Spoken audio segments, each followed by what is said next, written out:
Hey friends, I want to talk about a tweet that I wrote in 2021 that's been quite important for me personally, that I've very deeply internalized, but that I think a lot of people don't.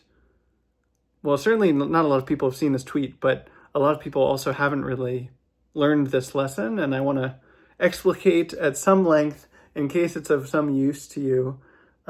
This is about building trust and relationships and shared context over time so that you can lead to genuine friendships. There's a lot of talk these days about the word parasocial. If you don't know, the word parasocial means something like two people are on the internet and one of them has a big following or some presence, and it doesn't need to be big, but typically it's big, and the other person follows them on Twitter or reads their newsletter or watches their videos or whatever it is, and they develop a parasocial relationship with that person where they have thoughts about that person, they have feelings about that person, they feel connected to that person. At the extreme, it can feel like, oh, they have this really intimate relationship with this person, but the implication is it's delusional because it's a one-sided relationship where they're following what this person does, but not actually interacting with them or not really having a meaningful connection, even if they do interact through social media. And there's a reason that this is a prevalent conception of what happens on social media sites. This is a phenomenon. I've experienced this, certainly, people having parasocial relationships with me. But I think it's a little bit simplistic in that it doesn't have to look like this. And to some extent, Teapot, Twitter, this part of Twitter and the way that we relate in that community is an experiment in how to move from having a parasocial connection to genuine friendships over time, genuine connections, even businesses together or life partnerships together. How can we build shared context and connection and trust through the internet over time?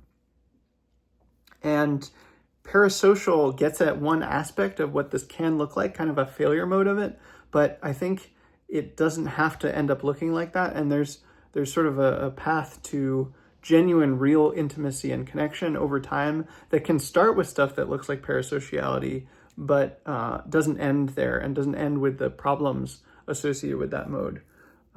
So what does that look like? First off, you get connected to someone on the internet. You follow their stuff. It's still one-sided, just like the parasocial dynamic. And you read their newsletter, or you read their tweets, or you watch their videos in the case of this. And, some of you watching this, maybe we're friends, we've talked, maybe we've met in person, maybe we've had a Zoom call, maybe we've collaborated. And some of you, we've never talked. I may not even know who you are, right? There's a whole spectrum here. And then you could just leave it at that, right? You could just read my tweets or watch my videos. We'll just use me because it's easy to talk about, but this could be anyone on the internet. So someone reads my tweets, they read my newsletters, they read my blog posts, they read my video. I put a lot of stuff out there. Maybe somebody really feels like they know me. Maybe they feel really seen by me, by the way that I express myself, or someone else, of course. You could just leave it at that, this sort of one-sided, you benefit from what I do interaction, and that's fine. That's fine. There's nothing wrong with that. I put my stuff out there in hopes that it benefits people. That's one of the main reasons that I do things, is to do fun service projects. I want them to be beneficial to people. But, the more stuff you engage with that I do, or some other creator that you like, some other person on the internet, somebody who's sharing themselves, the more likely it is that over time you could actually really develop a meaningful two-way relationship. And what does that look like? What's a path to actually meaningfully doing that with someone, even with someone very famous? I'm not yet very famous, but I expect that if I keep doing the things that I'm doing, if I keep playing my cards this way, that eventually I will be increasingly prominent. That's just going to happen over time. I'm certainly more prominent than I was 3 or 4 years ago. It'll just keep going in that trajectory. I think the same approach could work even for approaching someone, becoming friends with someone who's quite famous, who has a broad reach. It might take more care or thought, but the same basic idea approach works. So you start with following someone, right? And then you reply to them. On Twitter, it's a reply, but it could be a YouTube comment here or a comment on their Substack or on their Instagram or whatever. And as Visa has talked about extensively, as other people have talked about, good reply game is the knowledge that not all replies are created equal. And, you can have a really, really good reply. Just saying, I liked this, or cool or something, that's a positive reply, but it's not really generative, right? And at the extreme, some replies, I've received replies that have straightforwardly changed my life, that have dramatically improved the way I saw something, or told me about something I didn't know, or introduced me to someone that became a really good friend or whatever. A really, really good reply can change someone's life. And that doesn't have to be, that's kind of the highest bar, is that something changes your life for the better. The lowest bar is like that it's positive. But below that is a bad reply, right? That's like annoying or unhelpful or cruel or mean. Just don't do that. Some of you still need to work on that, to be honest, where it's like you're not reading the room, or you're being mean. Don't be mean on the internet. There's no need for that. You can contribute constructive criticism in a kind way. But okay, you try to have good replies, right? They don't have to be the best reply ever. There's kind of a feeling to like someone who's trying too hard to make a good reply. But if you have a good reply, you'll know if you have a really, really good reply. And you definitely want to make that one. But yeah, you reply over time. And if someone sees multiple replies that you've made over time on the internet, they're going to get a sense, oh yeah, that's that person. I've seen them before and I like their replies. And then maybe they follow you back, right? That's kind of what you're aiming for, is for them to notice you and they recognize you and feel good about you, right? You want to make sure that they feel good about you. Certainly that they don't block you, which I have to do sometimes when people have bad replies. I block people quite liberally, to be honest. It makes my experience of the internet much better. I want to be enjoying my time on the internet. But yeah, if someone has seen multiple good replies from you, then they're going to be like, oh yeah, I like that person. I want to learn more about them. And so then they follow you back, and then you keep replying, okay? You still do good replies. And the next goal becomes to have a private correspondence, so a DM on Twitter, but it could be on another site as well, or an email, where it kind of escalates. And maybe you approach them and ask them a question privately, but ideally also they're interested in you, right? You want to be cultivating a two-way relationship. So at some point, say you were trying to befriend me on the internet. In some ways, this video is like me teaching you how to befriend me on the internet. If you want to become my friend, I'm like telling you exactly what you need to know. In a lot of ways, I learned this from Visa, who I've become friends with on the internet, that have met in person and have a real relationship with. Same with my other friends. I do this with my other friends. This is what's worked for me. I think this would work not only for befriending me, but for getting to know really anyone, this same basic approach. But yeah, maybe you're trying to become my friend or get to know me better over time. Like, ideally, I DM you at some point and be like, oh, I liked what you said about this. Like, can you say more about that? Or I have a question for you. But you can also DM me. My DMs are closed on Twitter, so they only are open to mutuals, people who I also follow. If you want to correspond with me, but not through Twitter, you can send me an email. My email's on the front page of my website, and I'll reply as I'm able. I don't reply to everything, or it may not be timely, but I do my best. Anyway, you escalate from replies, which are sort of public, small interactions, to a private correspondence that can kind of be more substantive and more vulnerable and go more in depth about things, right? I actually don't really like talking on the timeline. If you watch my presence, at least, you'll notice I don't really do much back and forth conversation, substantive conversation. I much prefer verbal conversations for that. And to a lesser extent, correspondence through text, through email, through messages, because those are private and you can kind of speak at length about things and be a little bit more relaxed and not worry that someone's going to come up with and just misinterpret what you're saying or be overly disagreeable or whatever, which happens on the public timeline, right? So then you're having a correspondence, and hopefully it's resonant. Like, you get the feeling, I'm sure you've had a variety of correspondences. There's some that are really good where you're like, oh my God, I loved talking to that person. And hopefully they loved talking to me also. You can kind of get that sense from people. And then you have conversations that don't really go anywhere. It's like, hi, and they're like, hi, and then you have nothing to talk about.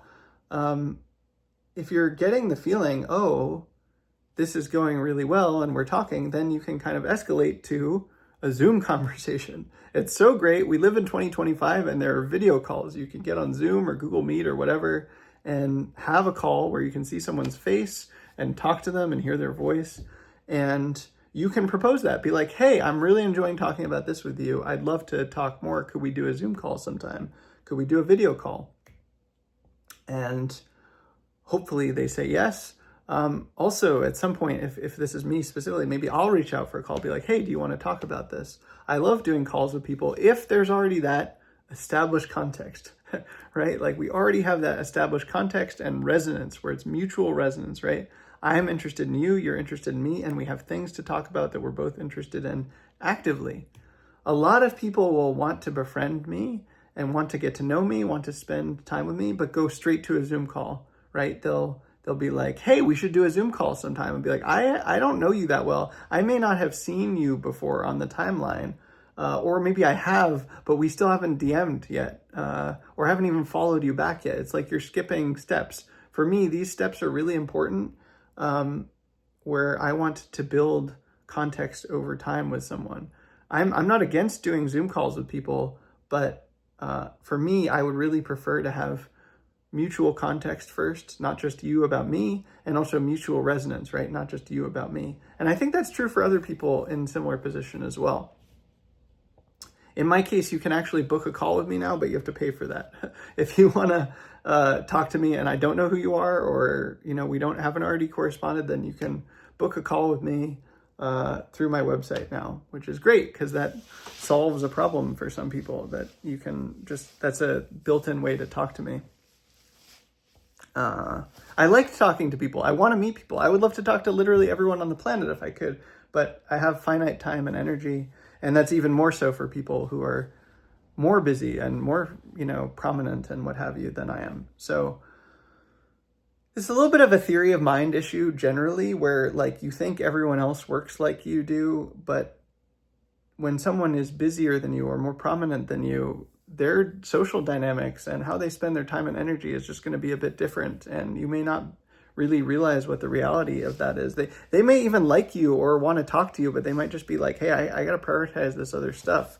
I can't just get on a Zoom call. That's usually how I feel when people ask me for a Zoom call. I'm like, I'm sure we would enjoy talking to you. Like if you're resonating with what I'm doing, I'm sure we'd have a great conversation. I love conversations. It's rare that I have a bad one-on-one conversation because curiosity just works. I can be curious about someone. And if you're resonating with me, then probably we have stuff to talk about. But there's a lot of people I could talk to, and I have finite time and energy, and that's all the more so for someone who's even more busy for me. Okay, so you follow someone, then you make good replies to them. Hopefully they follow you back. Then hopefully you have DMs with them, a private correspondence of some kind. Then if that's going well and it's resonant, then you can do a call, okay? And then, you can kind of decide where to go from there. But typically for me, I love to meet people in person when I can. Since I'm traveling all over the world, it's, I kind of have a sense, if I'm in that city, I'm going to try and meet that person. And I try to meet the people that I'm connected to on the internet. That's how I've made most of my friends over the years, is meeting people in person that I met through the internet originally. And that's been such a blessing in my life. So you can meet in person. You could, even better is doing a project, right? Like, because you can do that asynchronously and remotely, but maybe because of the things you've talked about, you're like, hey, we should write a blog post together, or, run a short Zoom event together, or, you'll know what it is. But that's one of my favorite ways to build connection, is to do a small project. I've talked about this elsewhere. Small, medium, big, you build up over time, but you start with a small project, something you can do in a day or two. And you do that together. You're like, hey, let's write this blog post together, or let's hold this Zoom event together, or record a podcast or something. And you can decide together what that is and what feels resonant, what feels good for you. but collaborating on something small is a great way to develop that connection.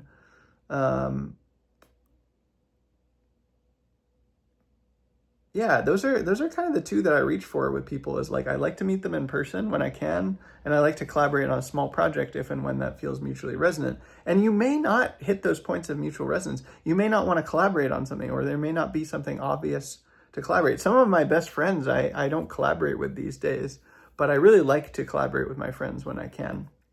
And similarly, you may not have the ability to meet in person.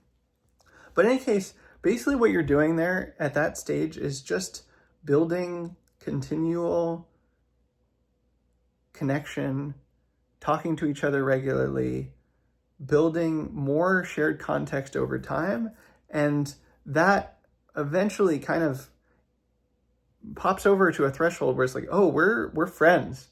Like, it used to be, oh, you were just someone I followed on Twitter or someone who I saw replying to my stuff. But at some point, you can really feel it's like, oh, we're friends now. Like, we really have a real relationship, and it's two-way, right? There's two-way resonance. You're both interested in each other. You both have shared context on each other. And although that may have started with a one-sided internet-based relationship that you could describe as parasocial, it's actually possible to overcome that and build two-way shared context, shared resonance, mutual resonance that is real intimacy over time. And, you know, you might define friendship differently than I do, but I still remember the time I asked Visa on my podcast about like why he called me friend and what that meant to him. And he said, well, to me, a friend is someone with shared context. And I was like, oh, I get that. I get why he would see it that way. And of course, from that definition, he and I would be friends because we did have a fair bit of shared context at that point, like 3 years of it at that point. And now it's been, 7 years that I've known him, and twice that I've met up with him over those periods, and in both the United States and Singapore. And same with my other friends. It's like, I really love how friendship builds context over time, and how you can be friends with someone for years and decades, and all of the effort that you put into a friendship isn't wasted if you keep going, right? If you both keep going. And so, yeah, this is kind of almost like a pipeline for how to develop real mutual two-way intimacy and friendship over time with someone that you met on the internet. How to avoid the trap of a parasocial relationship where it's one-sided, one way, where one person knows much more about the other person, where there's one-way interest. That doesn't feel good for either people, right? It doesn't feel good to have a strictly parasocial relationship, but it's possible to overcome that. And there's sort of known steps for doing that, which will vary in a given friendship. But this has been kind of my playbook for meeting people on the internet and becoming friends with them over time. It's also what's worked for the people who have become my friend over time through the internet. And I've heard Visa talk about this, but like, I'm basically giving you the blueprint for how to become friends with me. If you're watching these videos and resonating with them, and you're like, oh, I really like that, then great. You can put work into me getting to know you over time, such that I have as much context on you, and we can see that there's that shared resonance and build that friendship over time. And there's failure modes here. Honestly, it's possible that like one person would be more interested in the other than the other is. I've had that happen with friendships. That was one of the most tragic moments of my life, was in the 6th grade. There was someone I really wanted to be friends with, and I said, hey, we should be friends. And he said yes initially, and then the next day he was like, actually, no, I don't really want to be friends. And he really hurt my feelings through that. That can happen. But I don't regret that I said that to him. I wish he had handled it differently. I wish he'd been honest from the beginning, but you know, it's okay to try to make friends with someone and it turns out that it's just one-sided. That happens. That's happened to me since then many times, but because of the internet, if you keep doing that, I don't know, I have another tweet about this, that if you have 30 Zoom calls in a year with people, I forget exactly how I phrased it, but if you have something like 30 Zoom calls with people in a year or a couple years, then you're going to make at least one friend that you're going to have for the rest of your life. That's kind of the odds. It's like, yeah, it takes work. It takes putting yourself out there. It takes getting to know people. But it's feasible. It's feasible to find someone that you connect with, that you vibe with, where it's mutual shared resonance, where you have shared values, and it's worth it. A friend is a treasure. Friendship is so valuable and so precious. I think it's one of the most valuable experiences we can have as humans. It's one of the most valuable things on this earth, along with human attention. Certainly more valuable to me, at least, than money or fame or, even comfort. I don't know. I can be comfortable with a lot of stuff, but friendship is precious. So these are some specific practices and tactics that have worked for me for developing friendships online. Of course, use your common sense. Of course, use your discernment. Of course, learn what works for you in particular. Of course, be attuned to the person you're trying to be a friend and listen to them and honor their boundaries about what they need and what they want or don't. But this basic strategy has worked really well for me many times when I've tried to befriend people, and it's also kind of what's worked for people who've befriended me through the internet. And I'm happy to tell you about it because, the world in which we become friends, I would love that. I would love to have really, really good friends. I have abundance of friends already who I really love, but I don't know. I think you can't have too many friends, at least as far as I'm concerned. I'm sure people would disagree with that, but I like to have an abundance of friends. And also, I'm just happy if you use this to make friends with the people that you want to befriend and the people that you resonate with. And I wish that I'd known this earlier when I was on the internet, because there were people I really resonated with, but I didn't necessarily know how to connect with them. And there are sort of tried and true approaches for developing friendship and intimacy, mutual context over time that just work. And so I hope this helps you. I'd love to hear what you think in the comments, and take care, friends.